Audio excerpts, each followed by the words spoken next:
What's the nicest thing someone has ever done for you? I talked to this dude whom I barely knew after class one day during my first year in college. I told him that I live alone and have been eating cereals for the last 2 days in a joking manner because I didn't have time to go grocery shopping due to the exams. He brought me 2 plates of delicious butter chicken with rice the next morning. He said his parents run an Indian restaurant, so he brought some for me. He told me I can ask for more whenever. That was the first time anyone outside of my family has gone out of their way to do a nice thing for me. It really touched my heart. Unfortunately, he dropped out a few weeks later, but I will remember him forever. I lost my mom to lung cancer June 2006, 1 month after graduating from high school. I'm an only child.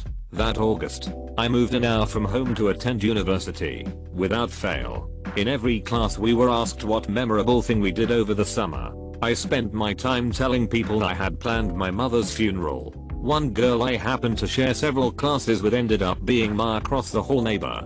That following January, she showed up at my door with a cupcake and a candle on my mom's birthday. Not a single person I was close to remembered, but she did. She held me while I cried, and we stuffed our faces with cake. She stood up at my wedding as a bridesmaid several years later.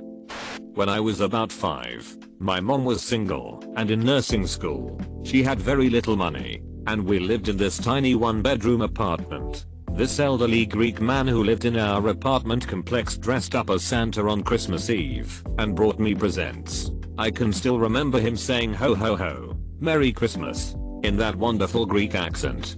That was one of the sweetest memories of my childhood. Mother's boyfriend at the time gave me a referral to the company he works for. I get a thanks, but we don't have any blah blah blah letter from the company. Oh well, no big. My resume was hilariously lacking in things they want in an employee. He then pulls some strings and gets them to give the resume a second look. Another no thank you letter. He talks to them again and convinces them to give me an interview. He's confident that if they interview me and give me the aptitude test they give everyone in the tech side of the company, they'll hire me. So, they interview me, give me the test, call me in for a second interview. Hired less than a week later. I've been there for just over 12 years. If it wasn't for all the crap that guy did to just get my foot in the door, I'd probably still be managing retail and not happy about it, and not at an awesome company doing something I generally enjoy. When I was a senior in high school, my band was going on a trip out of state to go skiing. I had moved a lot as a kid aside from going to that high school at 2 disjunct periods of time. It held the longest amount of my education. I hadn't been able to go on any of the band trips though. I had to work to pay my own way. I had problems with my mom and her stepdad, and hadn't yet fully forgiven my dad. I had my own bills that I was responsible for. I could never afford to go on one of the band trips. All of a sudden, about a week and a half away from the trip, my band director pulls me aside. He asks me if I want to go on the ski trip. I responded something to the effect of not being able to afford it. He cut me off, saying that's not what he asked. Obviously, I told him I wanted to go. Turns out some benefactor saw some of what was going on rowdy behind the curtains in my life. They were and still are to this day anonymous to me, but they footed the bill for my charter ticket, food money, and ski gear money. I cried. I just started crying right there in the band director's office. It was great for me. My best friend ended up getting altitude sickness.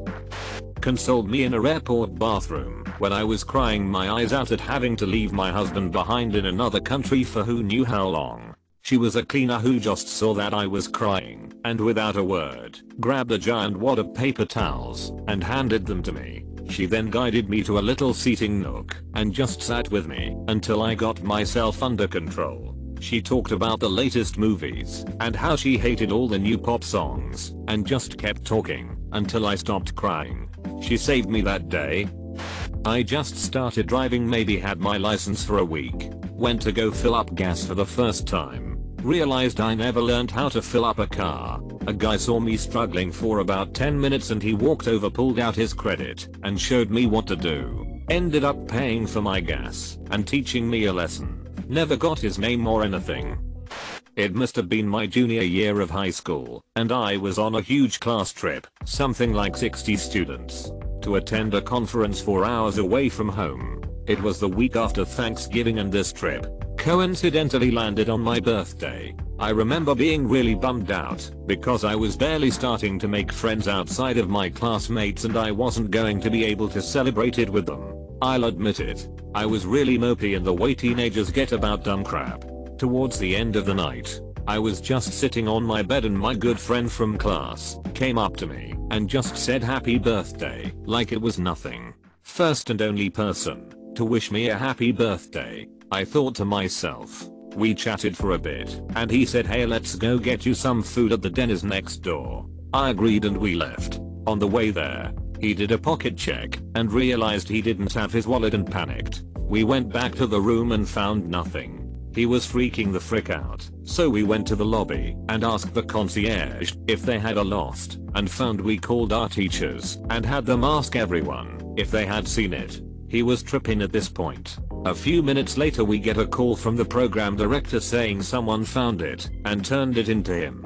Relieved, we head up to the teacher's room and as he opens the door my friend just says, come on, get inside. My mind was not on his wallet. My mind was back home. I follow him inside and it's completely dark except for this huge birthday cake with a bunch of candles and 60+ people yelling surprise. I was so shocked. I just started bawling hard. Everyone came up and group hugged me. It was a feeling unlike any other. Up until that point I'd never had a surprise party before in my life. I guess while we were running around looking for my friend's wallet, everyone was making their way to my teacher's room. That's one of my favorite memories from high school. I was hit by a car and a stranger sat with me until the EMTs arrived. I never got his name. He left before the police got there. I looked for his face in crowds, but never saw him again. He kept me calm. I didn't feel alone. My best friend's mother saw that my home life with my dad was getting steadily worse and more abusive. She went to Children's Aid to see about taking my brother and I in and becoming our guardian. She already had 4 kids of her own, but still found room in her heart to take in another 2 teenagers. She fed and clothed me, paid for braces and expensive proper fitting bras. She treated me as an equal to her other children. If she hadn't stepped in, I have no idea where I would be today. She saved me. It would have been her birthday today actually, but she passed away 2 years ago. Someone paid for the first 3 months of my rent at my first house. My dad had died a month before that, and the funeral director wanted to help me out. About 10 years ago, I stopped at Subway to grab dinner after a very long 14-hour shift. When the employee swiped my debit card, it declined. I was already tired, and I know I had at least $2K in the bank, lived with a roomie for cheap, and had a decent telecom job. I felt the tears immediately start to fall down my face as I timidly asked to try it again. Declined. I just slumped over and eked out thank you for trying and started to walk away, shaking because I didn't know what happened to my money. I was very tired and all I wanted was a crappy Italian sub. Their lady behind me says, wait, I'll get it for you. I thanked her and asked for her info so I could pay her back. She said not to worry about it. And as cliche as it sounds, to pass it on. Got home, checked my account, and was relieved to see all my money was there. Called the bank, and they told me my old card was expired and they had sent a new one out several weeks ago. My bank still had my parents' address, so I was able to get it. Since then, I have made it a point to help when I see someone's card declined. I've picked up the tab for about a dozen people since then. From a cup of coffee for an elderly man at a gas station to a couple cans of baby formula for a very frazzled looking mom at the grocery store. We're all just out here trying to make it. I had a friend in high school buy me lunch whenever I didn't have enough money. He did it without even expecting anything in return. The nicest guy I've ever known. When I was in high school, I got into my dream university through hard work, luck, and an ounce of talent. I lost out on that opportunity when the financials came back and my family realized there was no way we could swing it. What I'd been working at for the past 3 years was over. Just like that, I had gotten into a couple of other schools. But knowing the school accepted me and I had to say no just killed me. I was 17 at the time, and it felt like my world collapsed. I got depressed badly. I did nothing for the next 2 weeks of that hot summer but sit on my front porch and feel sorry for myself. Some of my friends would come over, hang out, try to cheer me up, but I was just morose and difficult to deal with. My friends would eventually get tired of my boring crap and leave. Not Joe. Joe hung out with me on that porch all day every day. After it became apparent I wasn't just snapping out of it, he would sit with me for hours on hours, just sitting in silence. We'd watch the cars go by and smoke cigarettes. When night came he'd get up to leave, and every day he'd say, "See you tomorrow," and he'd show up again. And we'd sit in the same silence, me stewing and feeling sorry for myself. After about 10 days of this, Joe came over and walked up onto the porch, me in the same spot. He said, "Get up. We are going somewhere." I told him I didn't want to go anywhere. Joe was a big dude, a lot bigger than me, and he just walked over, picked me up, and threw me over his shoulder, and carried me to his car. He threw me in the back of his two-door, got in, and drove. I protested the whole time. He turned the music up.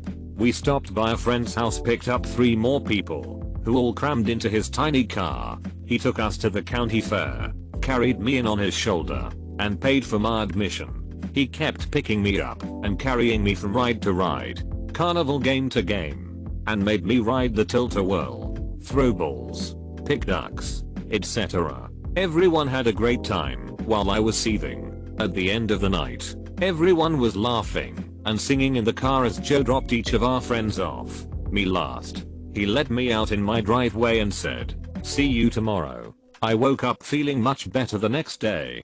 Joe, thank you. Actually, Joe, I'm gonna call you right now. A while back in high school, my freshman year, I had gotten into a fight with my ex of 2 years, and we had broken up. Since she was my first love, I actually started tearing up during lunch after we broke it off. So I'm standing there tearing up outside next to a pole, headphones in, and this random guy comes up to me and taps my shoulder, looks at me dead in the eye and asks me, "Are you okay?" I said, "Yeah man, I'm alright." I just remember the way I said it, voice quivering, and he didn't buy it for a second, just gave me a look and just said to me, "You need a hug." The dude legit just looked at me and gave me a big hug. At the moment I didn't really care how I looked or how we looked, just hugging it out right there. But it really helped me throughout the day. This guy, never spoken to him, never seen him in my life, just was such a nice guy and such a bro that he didn't even care himself, that he just gave me a big bear hug.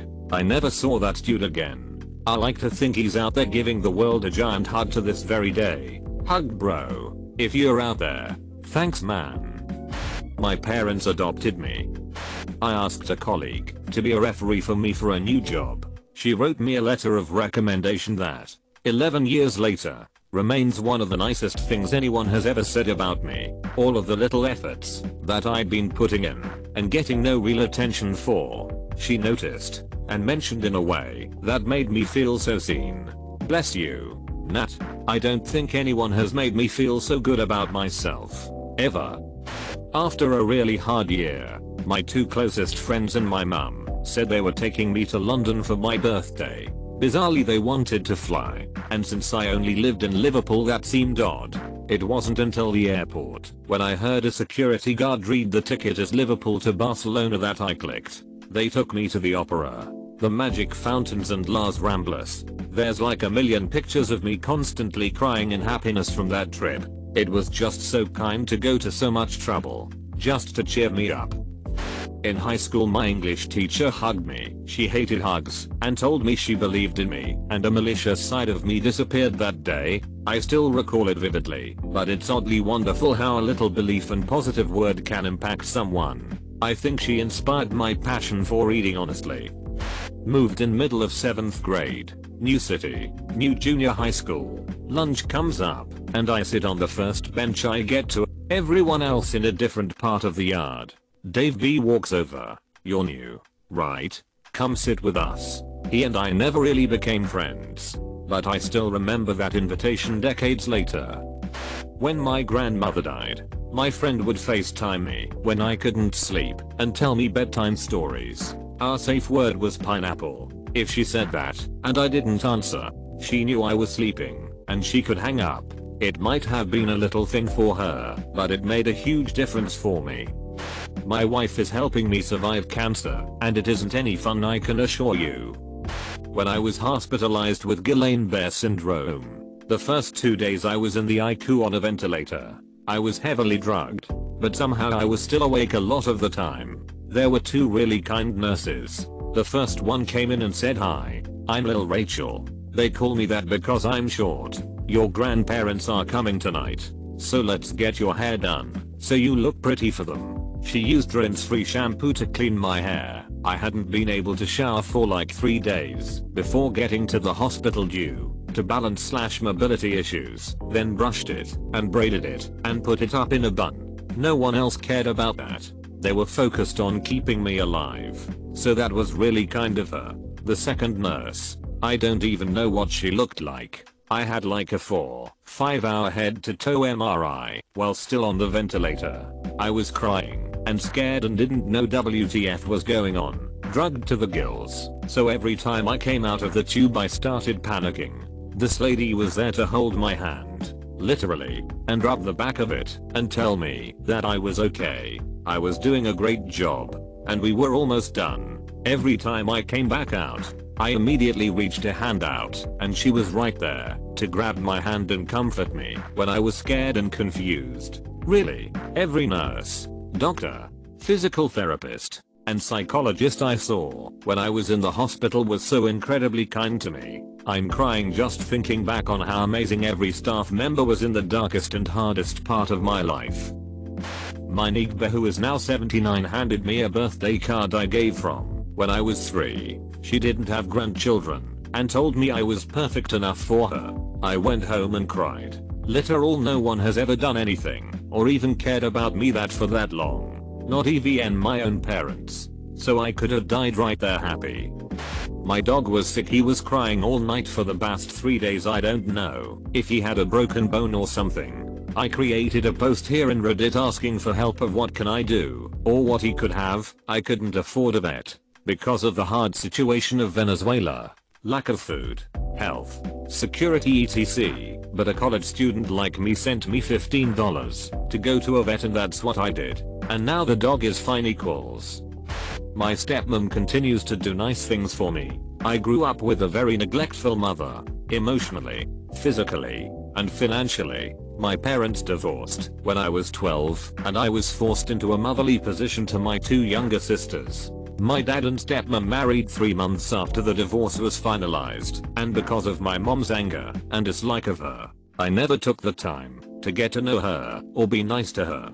To put it bluntly, I was a freaking craphead to her. I'm sure she thought about leaving my dad a billion times during those years. My father is eventually restationed and moves away for work, and my anger stops me from keeping a relationship with them. After years of not talking, I messaged them out of the blue. I'm fed up with being homeless. Mom threw me out at 18. Depressed, lonely, and uneducated.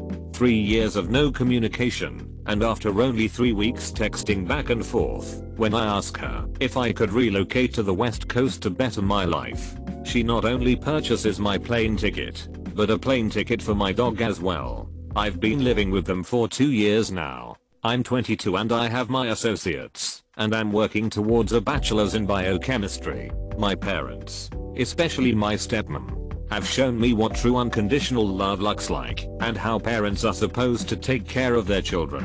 Crease, you'll never understand just how much my life changed because you decided to love me despite my crap-headedness. I'm a better person because of your support. I'm not one to make a fuss over my birthday. I didn't want to make a big deal and I don't like putting people out. We were walking back to mine and I said, let's just go to the movies. I wasn't aware that my best friend had organized for 15 of my other friends to hide in my bedroom and jump out at me when we got home. A high school teacher told me, you're one of the good ones. Don't waste your potential and keep working hard. It was said to me at a point in my life where I just got rejected from my dream university. I was lonely and didn't have any friends. And I was feeling suicidal, having just immigrated and being slapped with a heavy-handed culture shock machine. I cannot count how many times I've went back to that moment of affirmation. In my college years, trying to get admission to my dream school, those long days waiting for an acceptance letter, only to get rejected yet again. Those nights I've been studying for a midterm or final I knew I was gonna fail. Those moments finding out I did fail and ending up in academic probation. I've held on to that moment in between those teeth gritting smiles during a rough shift at my fast food job. Those moments I've been rejected job interview after job interview. More than a decade or so later, I'm a professional now, working a very fulfilling job where I'm happy. I got a small push through an offhanded comment from a teacher that doesn't remember saying it, but it changed my life. To all the teachers out there, I know it can get tough. I know you rarely see where your seeds land and how they grow. I know there's a lot of faith and energy that goes in your students that is often underappreciated, but know that you are making a difference. I have this one friend who is so amazing. He is constantly supportive. We could laugh for hours just with inside jokes. His whole family loves me, and the only downside is that he lives far away from me since I moved. Basically just his friendship is the nicest thing anyone could have given me. I had a rough childhood. The usual emotionally/verbally abusive mother and stepfather. Anyway, the summer I graduated high school and turned 18 was a turning point for me. I began speaking up for myself and began taking less of my family's bullcrap. One weekend my parents had a party at their house. My stepdad was a severe alcoholic and was not supposed to be drinking due to health issues but was anyway. I confronted him and that turned into a huge fight between me, him, and his adult daughter. I had enough and ran to the neighbor's house where I stayed the night. I called my new boyfriend, now husband, and asked, very embarrassed, that he come get me very early in the morning. Dude barely knew me and didn't hesitate to help. We set it up so I would meet him at the top of my road. The next morning I got up before dawn and snuck into my house and packed a bag. I tiptoed barefoot out the door, barely able to breathe. And the second my feet hit the driveway I took off running as fast as I could down the road. We lived in a very rural area, and there he was, waiting for me at the end of the road. Up until that point in my life, I didn't feel like anyone cared for me. My life changed that day for the better and that began the long road to building confidence and self-worth, all with him by my side. My husband always compliments my cooking. No matter how much I mess up, he's always willing to try it. When I was a kid, I met one of my grandmother's best friends. At first, I was super scared to approach him because he had a wheelchair, but after I got to know him, we instantly bonded. He was exactly 50 years older than me, same birthday, and also loved Harry Potter. During that summer, he would take me to see the movies, Nemo, Spider-Man, Spy Kids, and treat me to ice cream at back afterwards. I'd always get lemon and blue bubblegum. Growing up, we were pretty poor, so those trips meant a lot to me. Looking back, we had a pretty special friendship. He was my best friend, my mentor and my role model for most of my life. He had a huge impact on my life and I never think I was able to thank him enough for it. When I was super pregnant, working at DQ actually paid amazingly well. I was only 18, so I got a lot of anxiety about rude customers. One lady at one point had told her daughter I was a whore and not to end up like me. She was the only really rude person, but it had totally put a damper on my spirits and made me feel permanently more on edge about being the stereotypical teen mom. This guy comes in, average early 40s/mid to late 30s looking. As he's waiting for his food I'm making, he makes small talk with me, asking things like a boy or girl, what will her name be, are you excited? We made really great small talk until it was done. As I handed him his food, he grabbed my hand and slapped $30 in it. He told me, get yourself something nice for your baby. I didn't compute what was happening and stared at him, barely yelling out thank you as he walked out the door because I was so shocked. I went in the back. Everybody thought he offended me because my cheeks were red and I was slack-jawed until I explained. He was the first stranger to make me happy cry. I wish I could remember exactly what he looked like. I'd try and find him, so I could let him know how much it meant to me, and that I did not mean to stand there like a dumbass with my mouth open. We were on our honeymoon, and didn't have a lot of money, but we managed to afford to stay at our favorite inn in our favorite coastal town. Someone found out we were new liwats, and anonymously paid for our stay. I plan on paying it forward at that same place one day. My husband was being a peen to me in public once. Our mutual friend, who was more his friend, said, "Hey, I don't like how you are talking to your wife." There was a back and forth. My husband's friend was super respectful and reserved under the circumstances. It was so kind of him to risk the friendship to say it. I thanked him. My husband cut off all ties with him. "Thank you, Alex. I hate my husband." My daughter painted me a picture for my birthday. Me and the pups, both present and that crossed the rainbow bridge, enjoying nature. Just a simple thoughtful gift. And more meaningful, because she is at that rebellious stage, where I'm no longer her favorite person. I was like 16 at the time, and had been wearing the same glasses for about 4 years, that had just been through hell. So much of them being stepped on because of basketball. I had crazy glued them in like 7 different places and they were all faded and scratched as well. My family didn't really have much money and I didn't want to bother them by asking for a new pair, since I didn't have any health insurance of any kind. There was this very loving Jehovah's Witness family whose kids I had come to befriend and care for dearly. One day the dad came up to me in a serious tone, but very loving, and said, "Okay, come on this Thursday we will get you glasses." I denied, but he insisted, because of the friendships I had with his kids. He and his wife bought me prescription glasses and I examined that totaled $500. Till this day I'm eternally grateful to them, and their kindness, and it hurts that I can't express how much that meant to me now over 7 years, since I left the organization 4 years ago. Last year for my 24th birthday 4 of my best friends and I rented a cabin up in the mountains to celebrate for the whole weekend. Just having them set aside time and money for my birthday trip meant so much to me, but they went beyond that. 2 of them managed to get me out of the cabin for a few hours, while the other 2 stayed behind, just to cook our dinner. I thought. I came back to a fully decorated cabin with balloons and confetti everywhere, my favorite cake, champagne, and Bruno Mars 24K Magic playing as I walked in. I felt so loved. Fresh out of a relationship, left me with almost nothing. My college roommate offered me a place to stay. When I showed up without any furniture, he immediately went and found a bed, sheets, etc., and set me up basically with a makeshift bedroom. I swallowed my young man pride and hugged him. I remember telling him I'd never ask for help again.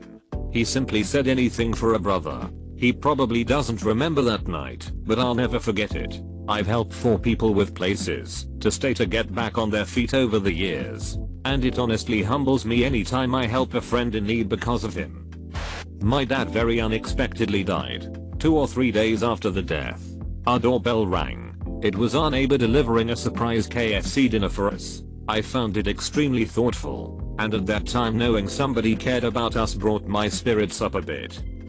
3 weeks ago it was revealed that the girlfriend had planned not 1, but 2 surprise birthday events, an escape room and a meal out. She'd gathered all my friends from D&D and university along with our couple friends, and paid for everything she'd been planning this for 3 months. I love her to pieces,